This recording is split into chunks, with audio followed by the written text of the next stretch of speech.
Hello, I'm Sophia Parola with the Garden State Film Festival, and here with me is filmmaker and artist, actor, man of many hats, Blayne Weaver. Thank you so much Hello. for being here. You Thank were you for accepted, myself and my hats. Thank you for having yes, us. and your short film is Hit. I didn't even mention that in the introduction, but that's why we're here. It is an amazing short film. Congratulations. Oh, thank you so much. It was a lot of fun to make, and I'm really excited that it's got a new audience. Yeah, and I'm really excited to like sit down and talk to you because you were a writer, director, producer, and lead actor. So can you start by introducing yourself and tell us a little bit about Hit?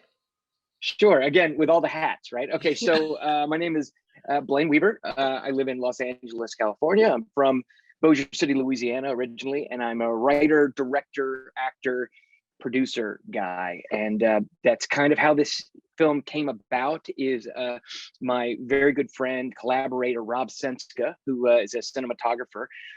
He was the DP on a Christmas movie that I made last year called Cupid for Christmas, which is now on Hulu, just saying. But we made this film together. Thank you. And it was very sweet, rom-com, charming. And we finished it and we're like, man, I want to do something kind of mean, like I'd love to do fight scenes and I want to do some shoot 'em ups and I want to do some action sequences. And so one night, over a bottle of wine and then several rewrites later, we came up with the idea for Hit, which to us is a fun action thriller, semi-comedy movie. So it's a lot of fun for us. I hope people like it. Oh, I think they definitely will. And I love hearing how you came off of a Christmas romantic movie and made this quite the opposite. So you have a lot of experience when it comes to the many different hats that you wore, or is any of this a first time experience for you? No, I like to think so.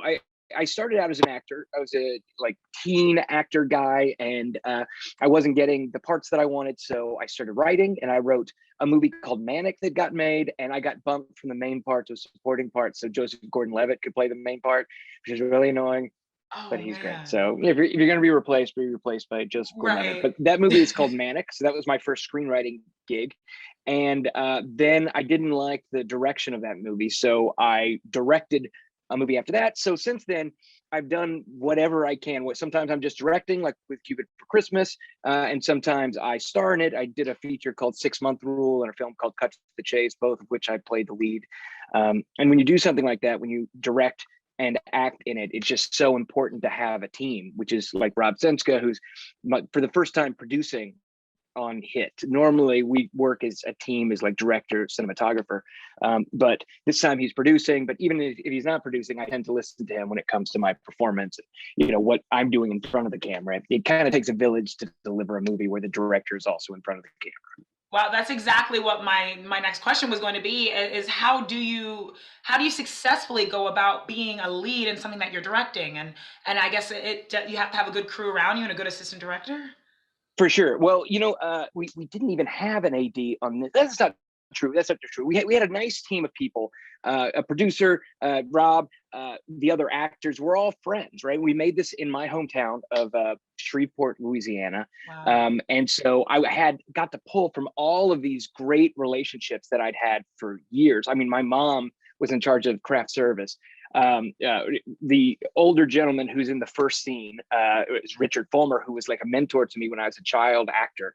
Wow. So everyone in the film I've known for years, and I think that when you act in something you're directing, the key is to take your ego out of it and to be able to look at the playback, take input from the people around you, and then be able to make decisions from that. But you also have to compartmentalize. It's like, now I'm this mysterious hitman, and now I'm the guy trying to make sure that this Right. whole thing is cohesive and makes sense and is a compelling story. Right. I'm sure not an easy task at all. And I would have never thought. I was amazed to see your name in the cast because I was just like, oh my God, the film was just it was an amazing film to begin with, but it just blows my mind that you were able to compartmentalize in that way.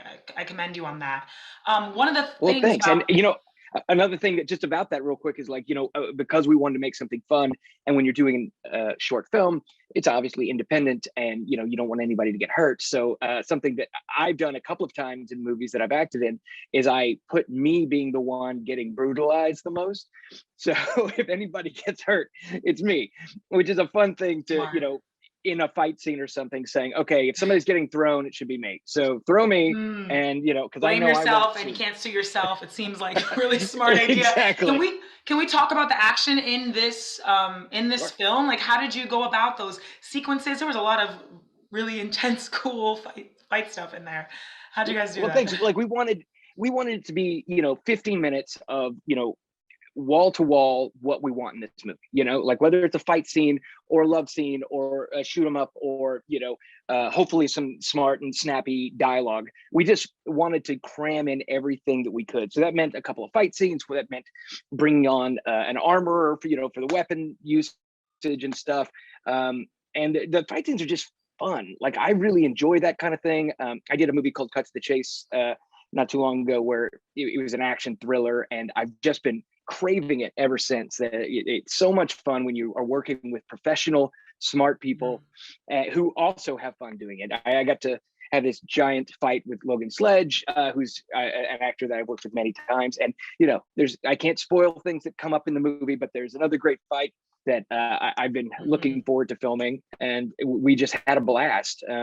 And again, I had this, amazing fight coordinator who was there on set the whole time, and we just got to play. Wow, and no stunt doubles. All you guys doing all these fight choreography. All us. Oh my Us, gosh. no stunt doubles. Congrats to everyone involved in the making of that. That was kind of out of our budget a little bit. Right? Yeah, thank you. Oh my gosh. There's a scene where I get flipped over, and I don't want to give it away, but that is what I'm talking about. Yeah, you get one more take on that before I'm like, no, we're done. Wow, it was done very, very well.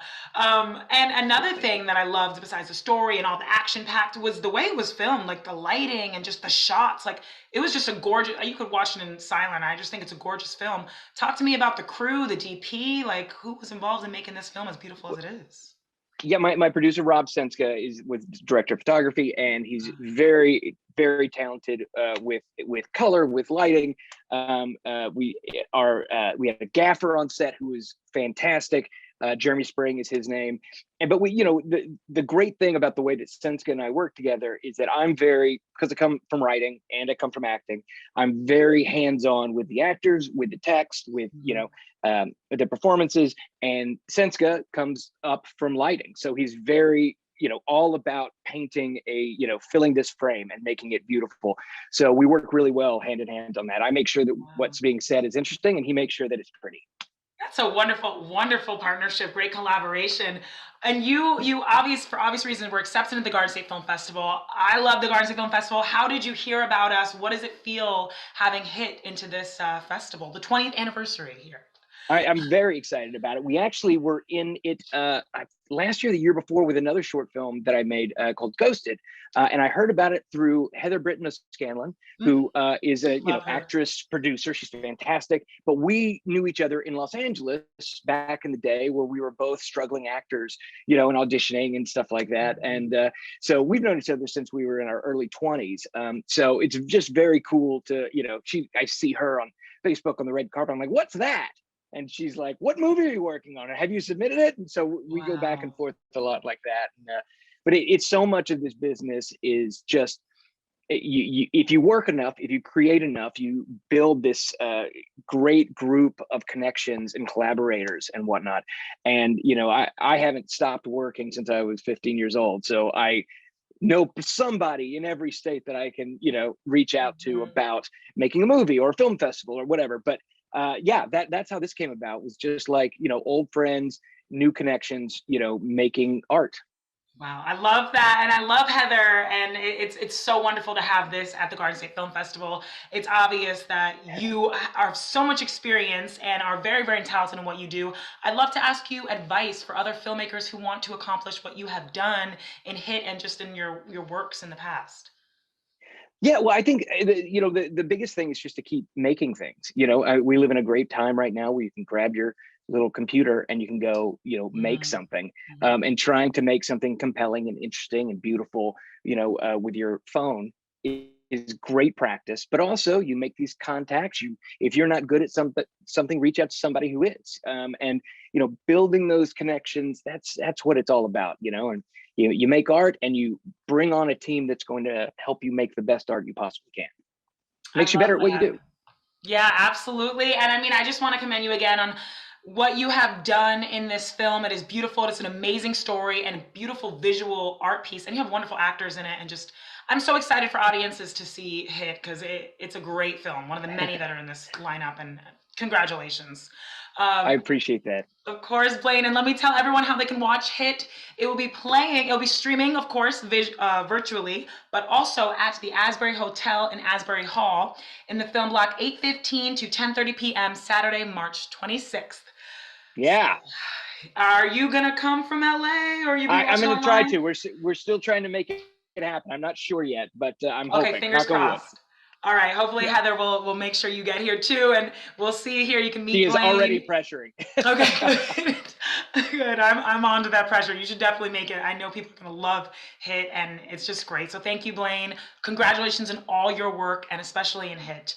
I can't wait to see more of your successes. Great talking to you. Really appreciate it. You too. Have a great day. Okay, bye bye.